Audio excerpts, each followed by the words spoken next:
Pendant que M. Bakhtiar vivait encore, qu'il n'avait pas été assassiné par les sbires, les assassins de Passaron ici à Paris, nous avions proposé ça justement.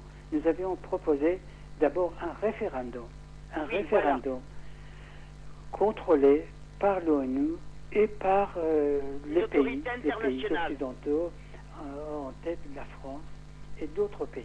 Nous avions, avec M. Bakhtiar, proposé ça, mais bon, évidemment, vous avez connu quand même la suite, que M. Bakhtiar, par un projet satanique, a été assassiné ici, et puis finalement c'est tombé. Nous avions toujours pensé qu'il faut une élection saine, une élection réelle, contrôlée, pour que ça soit valable, que le peuple puisse s'exprimer réellement, démocratiquement, ce qu'il désire.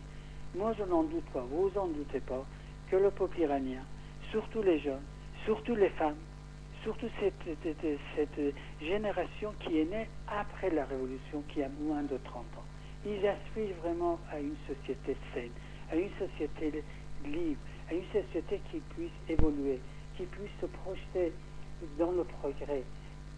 C'est tout ce qu'ils demandent.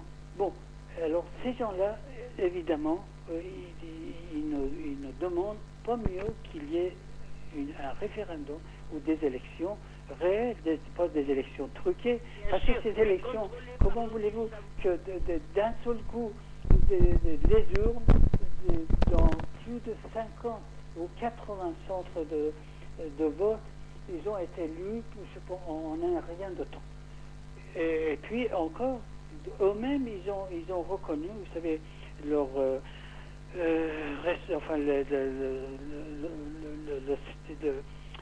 la direction responsable du ministère de l'Intérieur a reconnu que dans 50 centres de vote, il y avait plus de votes, plus bulletins de vote par rapport au nombre des gens qui pouvaient voter.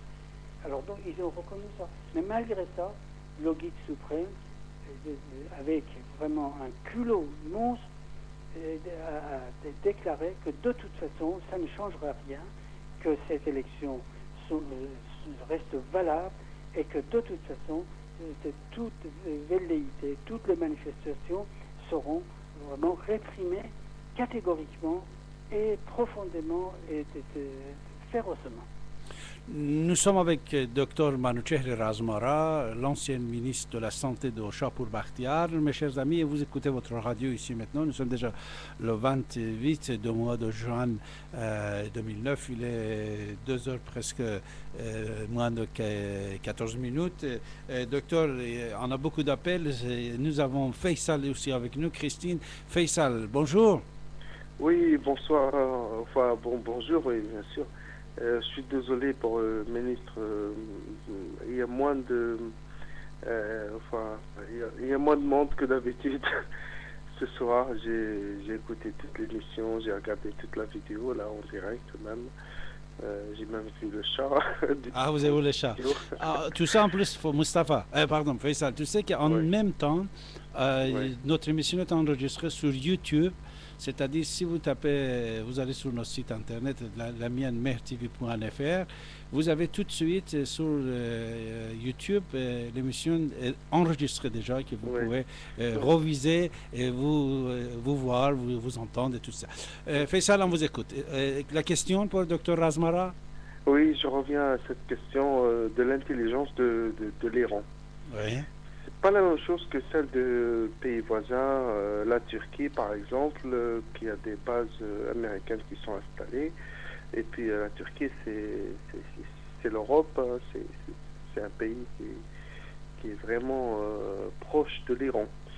Donc, première question, que pensez-vous du remaniement ministériel ici en France, enfin du gouvernement avec l'élection de Pierre Lelouch qui est pro-Turquie. Sur une deuxième question, sur l'intelligence des Iraniens qui malgré ce régime-là, se sont procurés les missiles, je suppose, à travers la Corée du Nord, en passant par la Chine et puis l'URSS, enfin le régime Poutine, comme vous avez dit tout à l'heure, de cette magnifique, de ces lancements de missiles Shahab, je crois 3, j'ai oublié les noms. Et c'est quoi votre commentaire par rapport à ces deux sujets, les missiles et la première question? Monsieur, d'abord, votre première question. Moi, je pense que les déclarations, les propos du président Sarkozy sont des propos très encourageants. C'est des propos qui soutiennent tout au moins moralement les Iraniens, et surtout dans les instances internationales, dans les conférences et dernièrement dans le groupe de G7 plus 1, il a eu des propos très catégoriques, évidemment. Ces déclarations-là aussi ont, disons, à leur niveau, leur valeur. La question du nouveau gouvernement, le remaniement... Non, avec Pierre Lellouche.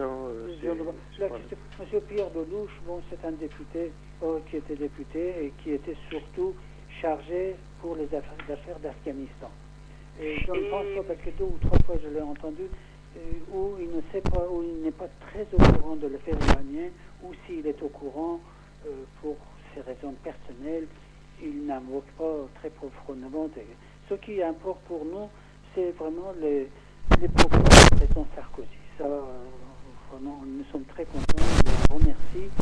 Ça, il est vraiment catégoriquement, sans